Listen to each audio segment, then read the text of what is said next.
Bagus Rangin merupakan tokoh pahlawan yang memimpin perjuangan melawan penjajah Belanda dalam Perang Cirebon pada awal abad ke-19. Bagus Rangin dilahirkan di Raja Galuh, Majalengka pada sekitar tahun 1761. Ayahnya adalah Kiai Sentayem, seorang ulama yang berilmu tinggi dan memiliki banyak murid.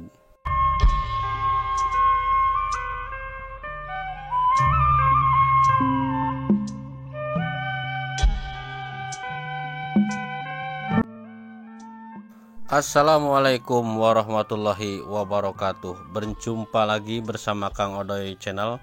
Sahabat Odoy, mudah-mudahan di perjumpaan saat ini kita semua tetap selalu dalam keadaan sehat walafiat dan tetap dalam lindungan Allah Subhanahu wa Ta'ala.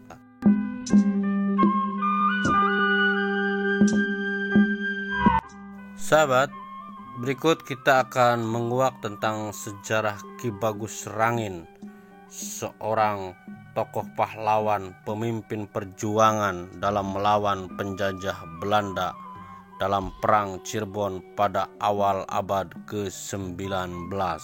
Buat sahabat yang kebetulan menyimak video Kang Odoy, silahkan untuk subscribe-nya, jangan lupa subscribe itu gratis sahabat.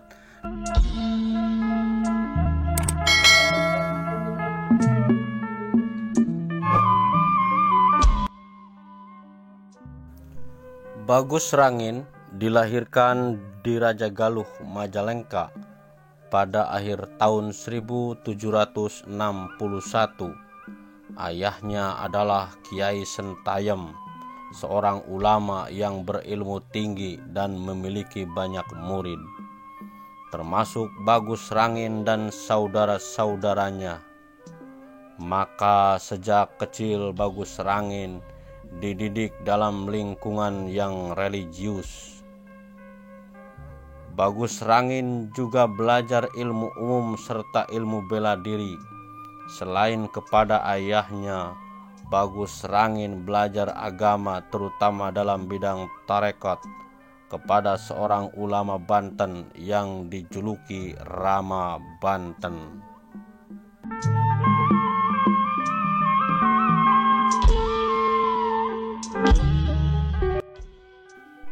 Hasil dari pendidikan yang diterima membuatnya dikenal sebagai orang yang soleh dan berani menegakkan kebenaran, serta tidak sungkan membantu orang yang membutuhkan pertolongannya. Namanya kemudian dikenal dan disegani masyarakat hingga terdengar sampai ke pusat pemerintahan Cirebon. Maka oleh Sultan Cirebon, Bagus Rangin diberi kepercayaan untuk menjadi pemimpin daerah Kebagusan Jati 7 dengan pangkat Senopati. Pada waktu itu kehidupan rakyat sangat susah karena dibebani berbagai kewajiban seperti membayar berbagai macam pajak tanah, pajak hasil tani, dan lain-lain, menyerahkan upeti kepada pejabat, juga menjalani kerja paksa dan kerja desa. Apalagi setelah tanah-tanah di desa banyak yang disewakan kepada Belanda dan Cina, bukan hanya lahan garapan yang disewakan, tetapi juga dengan rakyatnya. Rakyat diperas tenaganya untuk mengolah lahan, di samping harus membayar pajak yang cukup besar.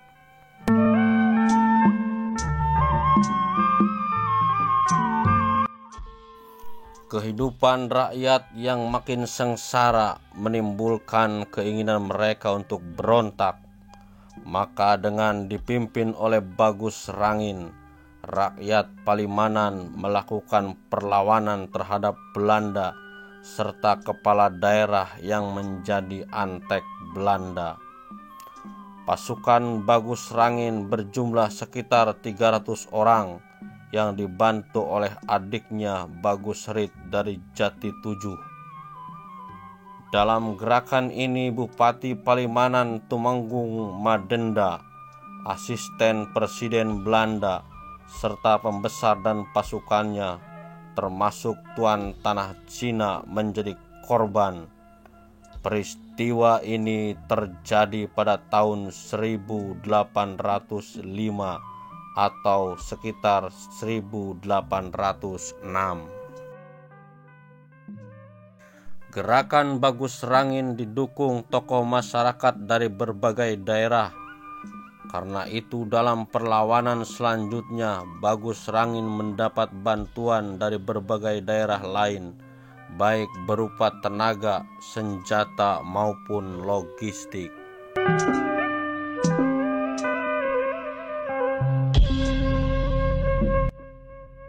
Untuk memberantas gerakan pimpinan Bagus Rangin, Gubernur Jenderal Kompeni menugaskan Nicholas Engelhard untuk memimpin pasukan kompeni menyerang markas Bagus Rangin di Jati 7. Pasukan Belanda dibantu oleh beberapa pasukan pribumi yang berasal dari Sumedang, Karawang, Subang, Cirebon, serta Madura.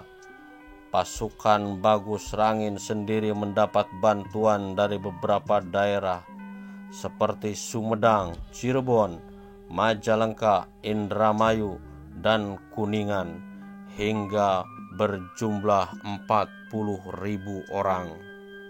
Beberapa kali pertempuran menimbulkan korban yang tidak sedikit, baik dari pihak Bagus Rangin maupun Belanda. Di pihak Bagus Rangin ada yang tertangkap, sebagian lagi mundur dan bersembunyi. Bagus Rangin sendiri bisa lolos dari kepungan musuh dengan sebagian anak buahnya. Akhirnya beliau menyepi di Pasir Luhur, sebuah gunung kecil yang sekarang menjadi batas antara Kabupaten Ciamis dan Kabupaten Cilacap.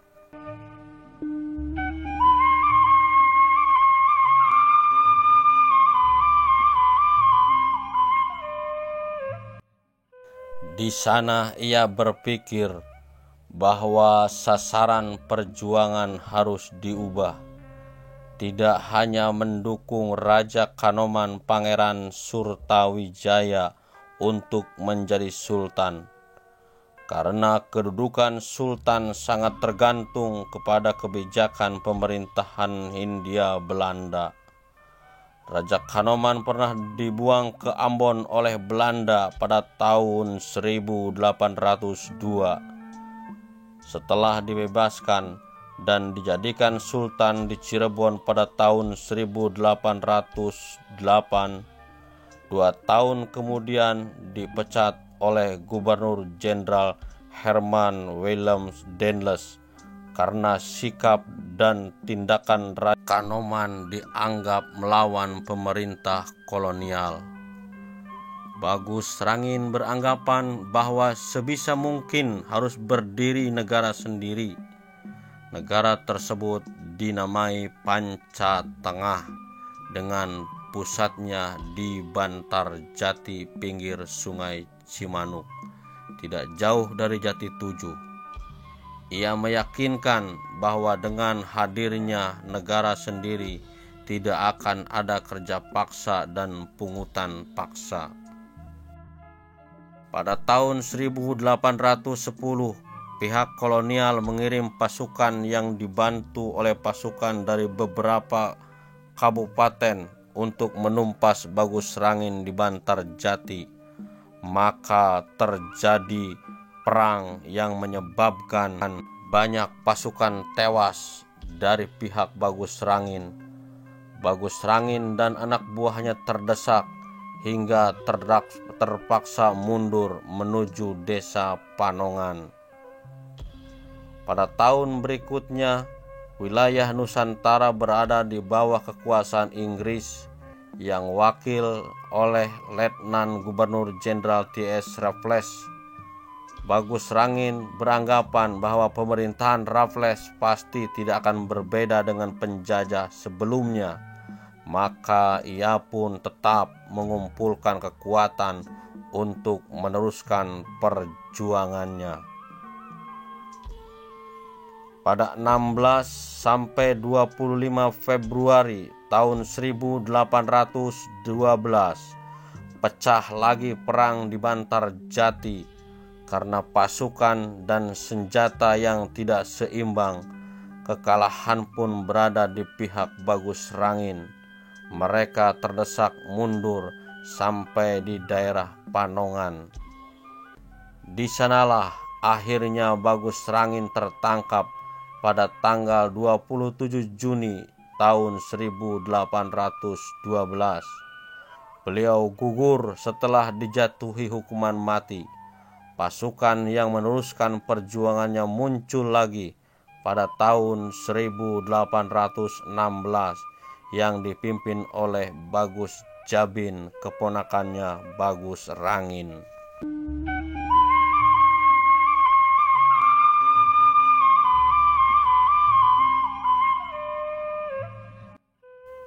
Sahabat, jika mengenal tokoh bersejarah di Cirebon, tentu kita akan langsung mengingat Sunan Gunung Jati.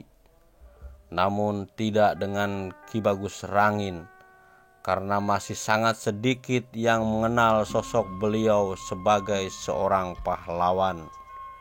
Pada masa penjajahan Belanda, beliau dengan gagah berani memperjuangkan kemerdekaan di wilayah Cirebon dan sekitarnya dalam usaha melawan penjajah Belanda.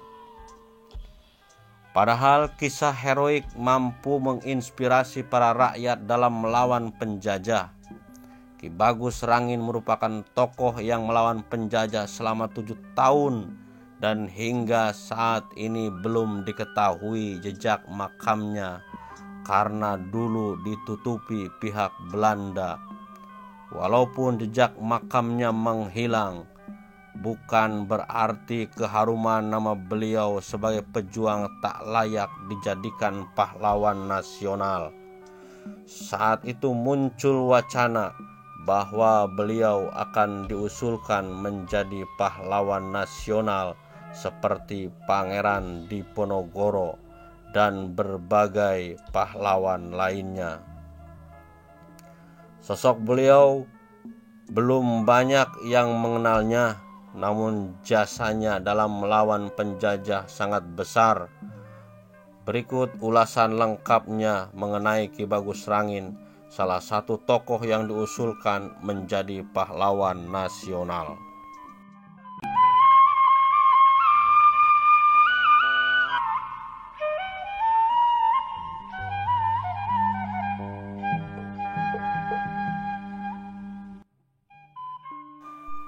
Ki Bagus Rangin bukanlah raja atau pahlawan yang setenar Pangeran Diponegoro dan lainnya.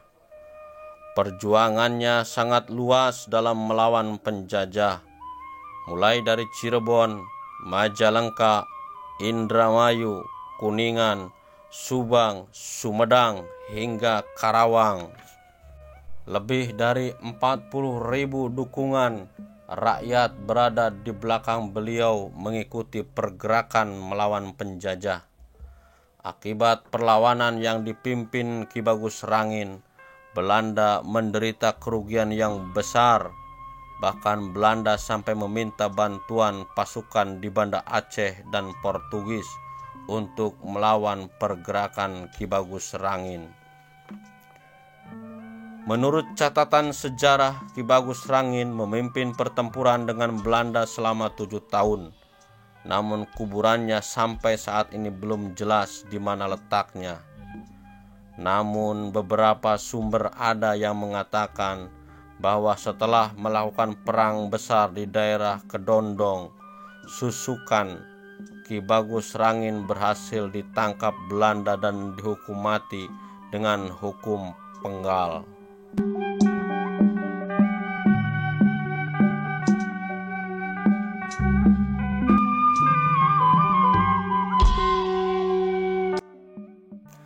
Karena hingga saat ini makam Ki Bagus Rangin belum diketahui letaknya, muncullah cerita dari mulut ke mulut bahwa beliau mengalami moksa atau menghilang begitu saja.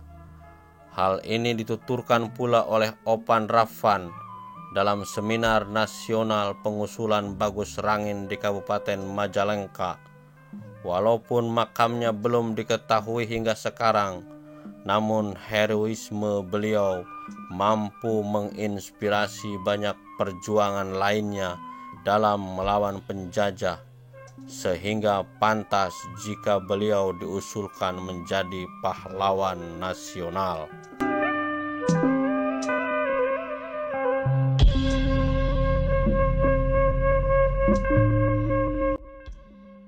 Sahabat, itulah sepenggal kisah tentang heroisme kepahlawanan Ki Bagus Rangin, tokoh pejuang perang Kedondong, Kecamatan Susukan, Kabupaten Cirebon.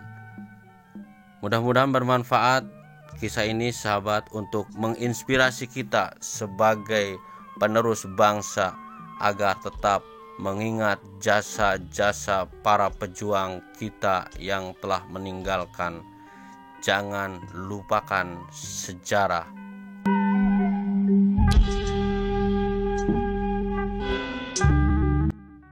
Oke, terima kasih atas kebersamaannya. Jumpa kembali bersama Kang Odoy Channel. Jangan lupa like, komen, dan subscribe-nya. Juga aktifkan lonceng notifikasinya agar bisa menyimak video terbaru dari Kang Odoy. Tentunya Kang Odoy Channel menguak mitos, fakta, dan sejarah. Buat para tokoh sejarah, Kang Odoy mohon maaf apabila dalam penyampaian narasi yang Kang Odoy akan sampaikan ini tentunya banyak kesalahan. Dan apabila terdapat perbedaan, silahkan untuk saling menyengkapi dan saling melengkapi. Dan untuk saran dan kritiknya cantumkan saja di kolom komentar. Tentunya saran dan kritik yang membangun. Terima kasih. Wassalamualaikum warahmatullahi wabarakatuh.